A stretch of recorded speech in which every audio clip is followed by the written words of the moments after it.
प्रिय विद्यार्थियों, online classes में आपका स्वागत है। देखो, आज हम जो पद पढ़ाने जा रहे हैं वह है सूर्यकांत त्रिपाठी निराला द्वारा रचित है और वह तोड़ती पत्थर नामक कविता से अवतरित किया गया है। तो देखो, पहले हम सूर्यकांत त्रिपाठी निराला का कुछ परिचय बता देते हैं, उसके बाद फिर इस कविता का हम अर्थ करके आप सभी के सामने प्रकट करेंगे। अर्थ बताएंगे कि इसका क्या अर्थ है, क्या भावार्थ है, क्या कठिन शब्दार्थ हैं इसके। तो देखो, पहले आप निराला का परिचय समझ लेना। देखो, निराला का जन्म हुआ था, वह हुआ था बंगाल के मेदिनीपुर जिले की महिषादल नामक रियासत में हुआ था। कहाँ हुआ था? बंगाल, पश्चिमी बंगाल, मतलब बंगाल के मेदिनीपुर जिला है बंगाल में, और महिषादल नामक एक रियासत थी बंगाल की।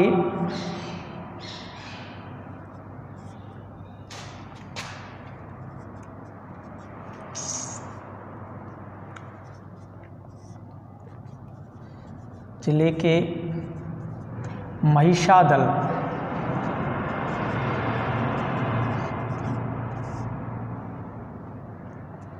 एक महिषादल रियासत थी।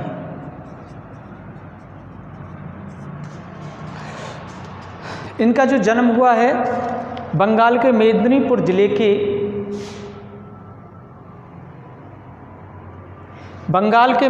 जिले के महिषादल नामक एक रियासत में हुआ था, और वह हुआ था 1896 ईस्वी में बसंत पंचमी के दिन।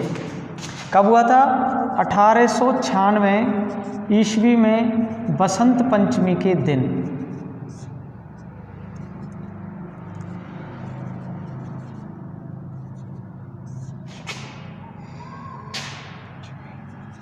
के दिन 1896 ईस्वी में कब हुआ था? बसंत पंचमी के दिन हुआ था इसका जन्म। किसका? निराला जी का जन्म कब हुआ था? 1896 ईस्वी में हुआ था, बसंत पंचमी के दिन हुआ था, बंगाल के मेदिनीपुर जिले की महिषादल नामक रियासत में हुआ था। और जो इनके पिता थे, इनके पिता का नाम था पंडित राम साहेब त्रिपाठी। क्या था? पंडित राम साहेब त्रिपाठी इनके पिता का नाम था। पंडित राम साहेब, इनके पिता का नाम था पंडित राम साहेब त्रिपाठी। और देखो, ये मूल रूप से उन्नाव जिले में गढ़ा कोला नामक गांव के निवासी थे। उन्नाव जिले के और गढ़ा कोला नामक एक गांव था, वहाँ के रहने वाले थे ये मूल रूप से। पर इनका जन्म वहाँ पर नहीं हुआ था गढ़ाकोला में। उन्नाव जिले के गढ़ाकोला में, गढ़ाकोला तो उन्नाव जिले का जो गढ़ाकोला, ये तो इनका मूल था, मूल निवास स्थान था पहले से। और अब इनका जो जन्म हुआ था, उनका जो कवि निराला का जन्म हुआ था, वो बंगाल के मेदिनीपुर जिले के महिषादल नामक रियासत में हुआ था। देखो, ये 3 वर्ष की अल्पाई में ही निराला मातृ सुख से वंचित हो गए थे। मतलब उनकी माता का निधन हो गया था जब ये 3 वर्ष के थे। निराला की माता का निधन हो गया था जब ये 3 वर्ष के थे। तो अपने उद्धत स्वभाव के कारण वे सदैव पिता के क्रोध भाजन भी बने रहे। मतलब पिता हमेशा इनको क्रोध की दृष्टि से देखता था। निराला की परिपाटीबद्ध स्कूली शिक्षा बहुत सीमित रही थी। स्कूली शिक्षा नहीं रही थी इनकी। वे स्वयं हिंदी, अंग्रेजी, बंगला और संस्कृत आदि भाषाओं के साहित्य का निरंतर अध्ययन करते रहे हैं। ये इन भाषाओं का अध्ययन करते रहे, पर इनकी जो भाषा थी ना, मतलब जो नियमित शिक्षा थी स्कूल के माध्यम से, वो नहीं मिली थी इन्हें। हिंदी, अंग्रेजी, बांग्ला और संस्कृत भाषाओं का इन्होंने घर पर ही अध्ययन किया था। इनके पिता, बड़े भाई, पत्नी एवं एकमात्र इनकी पुत्री के असामयिक मृत्यु प्रसंग एवं कठिन संपूर्ण जीवन बहुत ही एकाकी और संघर्षपूर्ण रहा है। इनके बड़े भाई, पिता, पत्नी, पुत्री सभी का निधन हो गया था। सभी छोड़ करके चले गए थे इनको।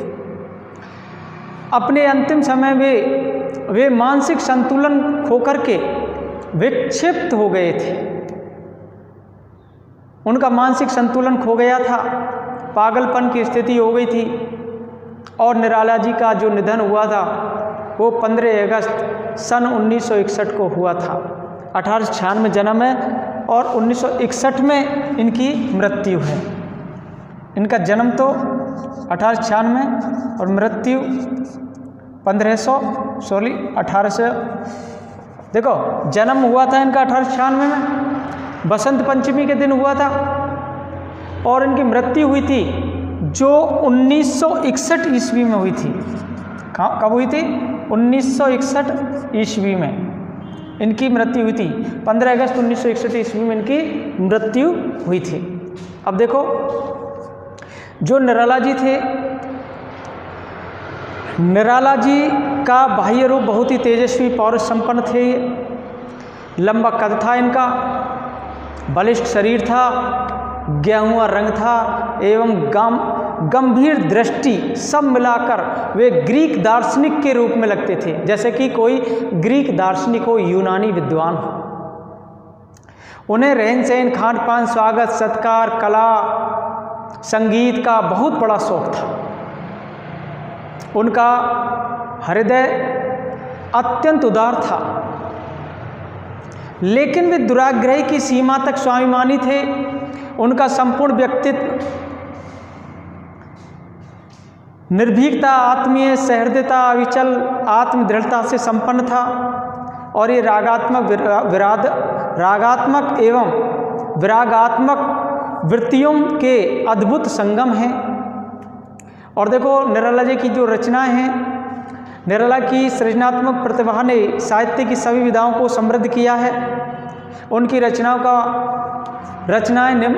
इनकी जो रचना है वो इस प्रकार हैं, मैं इसको बता देता हूँ। जैसे कि उन्होंने कविता संग्रह लिखी थी।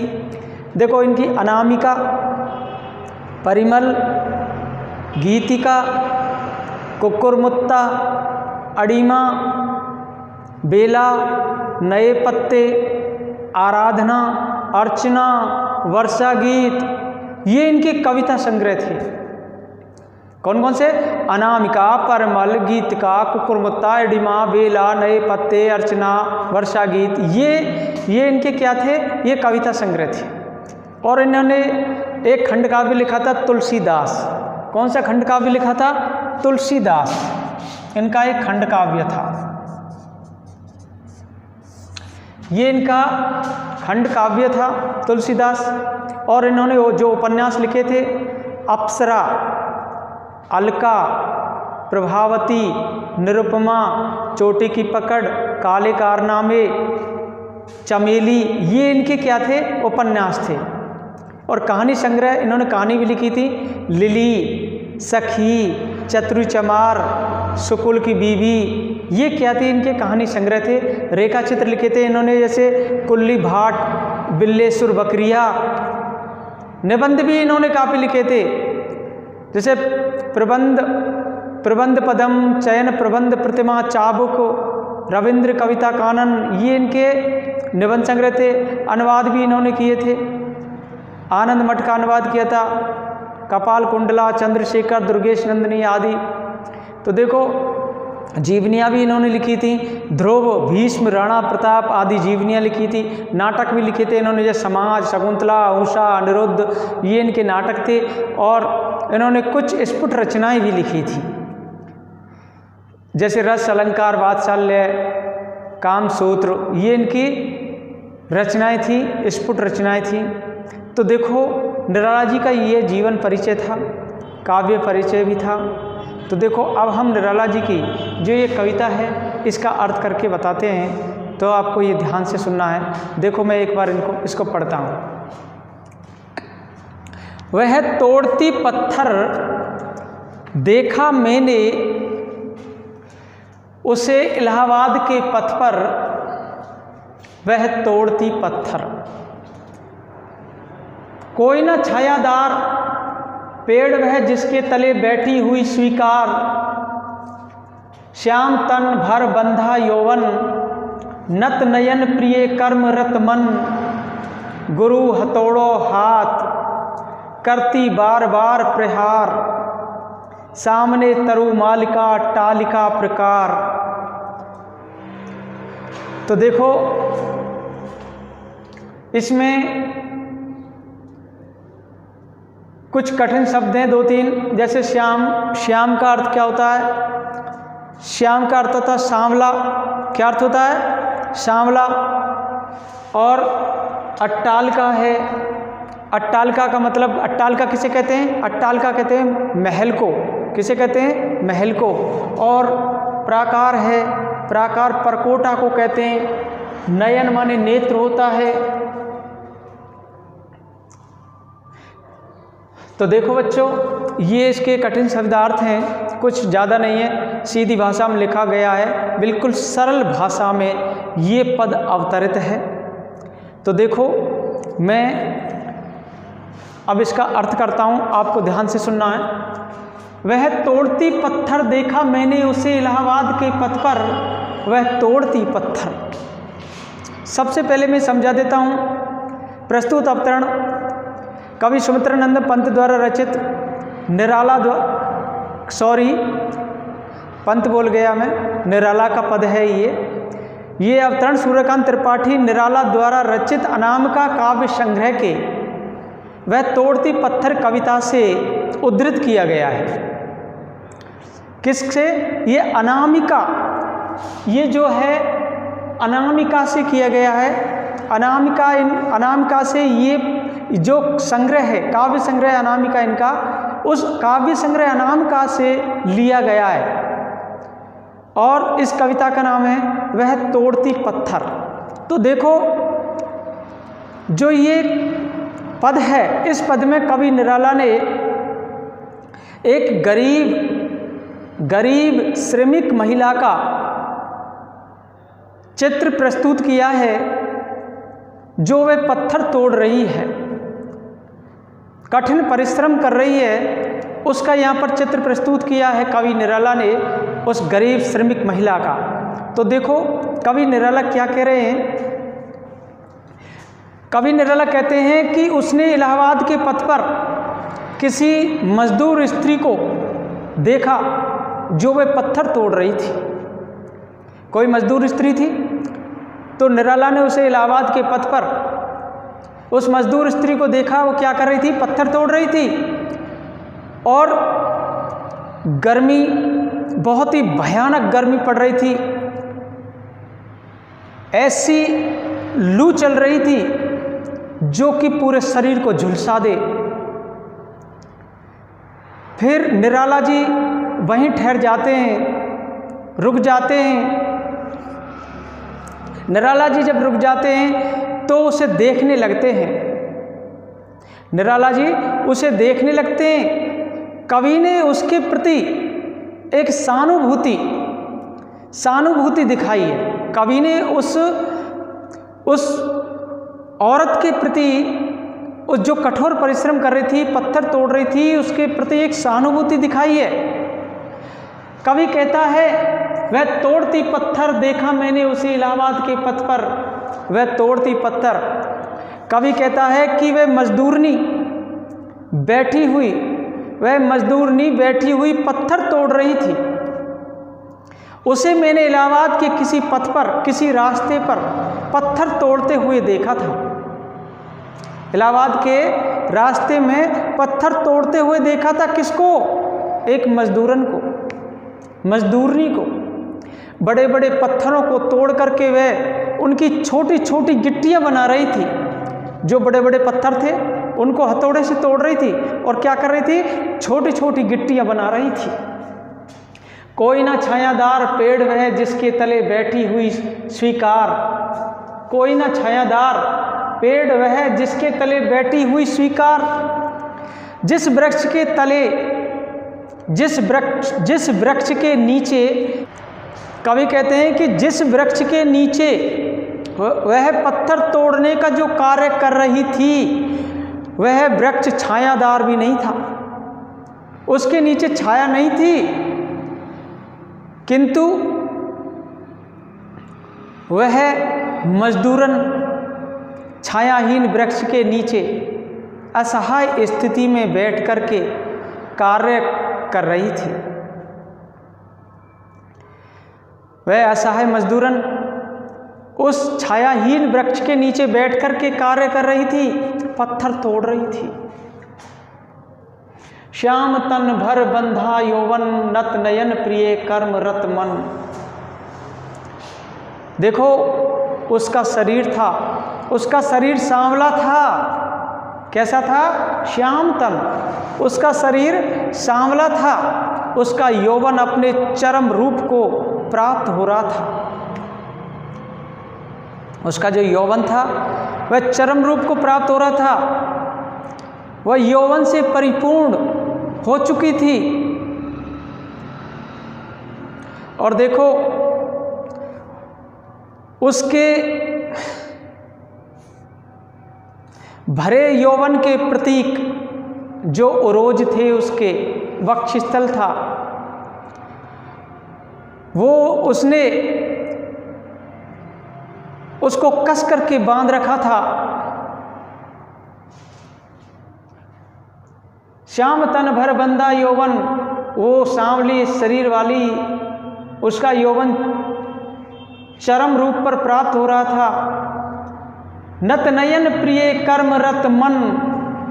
नत नयन, नयन का अर्थ होता नेत्र, नेत्र नीचे की ओर झुके हुए थे उसके, और उसका मन अपने प्रिय कर्म, श्रम निष्ठा वाले कार्यों में लगा हुआ था। उसका मन था अपने काम में लगा हुआ था, जो उसका काम रोजाना का जो काम था उसमें लगा हुआ था, नेत्र नीचे किए हुए थे उसने। गुरु हथौड़ा हाथ करती बार बार प्रहार, वह उसके हाथ में क्या था? हथौड़ा, और वह उस वजनदार हथौड़ा से बार बार पत्थर पर प्रहार कर रही थी, उस पत्थर को तोड़ रही थी। सामने तरुमालिका अट्टालिका प्रकार। देखो कवि कहते हैं कि उसके समक्ष उन अमीर लोगों का विशाल भवन था, जो पैसे वाले लोग थे, अमीर लोग थे, पूंजीपति थे। उनके सामने एक बहुत बड़े आकार में एक विशाल भवन था। उस भवन में छायादार वृक्षों की पंक्ति लगी हुई थी, बहुत सारे वृक्ष लगे हुए थे छायादार। भव्य अटारियां थी, ऊपरी बरामदे थे, और विशाल चार दीवारी थी उनके सामने। किनकी? पूंजीपति लोगों की। विशाल भवन था, छायादार वृक्ष था, अटारियां थी, बरामदे थे, चार दीवारी थी। और वो क्या कर रही थी? वो धूप में बिना छाया के पेड़ों के नीचे बैठ करके शरीर को झुलसा देने वाली उस लू में पत्थर तोड़ रही थी वो मजदूरन। तो देखो पूंजीवादी वैभव और सामाजिक आर्थिक विषमता पर कवि ने व्यंग किया है। इसमें एक मजदूरन की दयनीय दशा का मार्मिक चित्रण किया है। देखो इसमें जो शोषक लोग होते हैं और एक तरफ शोषित लोग होते हैं। शोषक लोग होते हैं जो शोषण करने वाले होते हैं, पूंजीपति लोग, और शोषित जो लोग होते हैं वे जिनका शोषण होता है वो मजदूर वर्ग। तो देखो शोषकों के प्रति तो कवि ने आक्रोश दिखाया है और शोषितों के प्रति सहानुभूति दिखाई है कवि ने। और भाषा इसकी एकदम सरल मुहावरेदार भाषा है, भावानुकूल है, अनुप्रास अलंकार का प्रयोग किया गया है। धन्यवाद।